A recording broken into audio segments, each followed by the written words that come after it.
ശില്പനിർമ്മാണത്തിലും മൺപാത്ര നിർമ്മാണത്തിലുമൊക്കെ പേരുകേട്ട നാടുകൂടിയാണ് ബീഹാർ.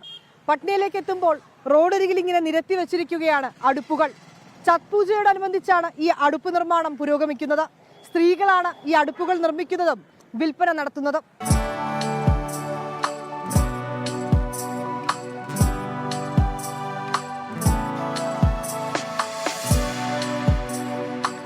സമീപമുള്ള മണ്ണൊക്കെ ശേഖരിച്ച് ഈ വഴിയരികിലാണ് അടുപ്പ് നിർമ്മാണം. ഹിന്ദിയിൽ ചുള്ള എന്നാണ് പറയുന്നത്.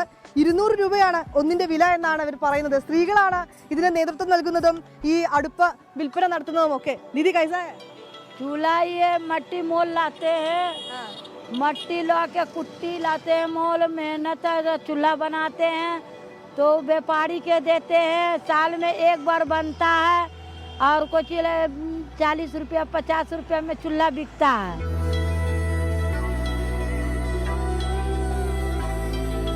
ഈ ചിരിക്കു പിന്നിൽ ഉള്ളലിയുന്ന വേദനയുണ്ട്. മണ്ണിൽ അത്ഭുതം തീർക്കുന്നവരെന്നൊക്കെ വിശേഷിപ്പിക്കാം.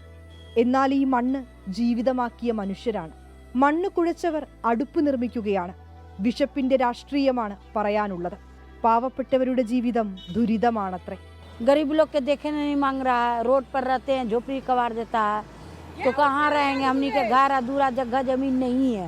स्कूल में पढ़ाता उड़ाता नहीं, खाली बैठैले रहता है, कुछ पढ़ाता है नहीं, खिलाता पिलाता नहीं, तो बच्चा क्या करेगा? भागवे ना करेगा।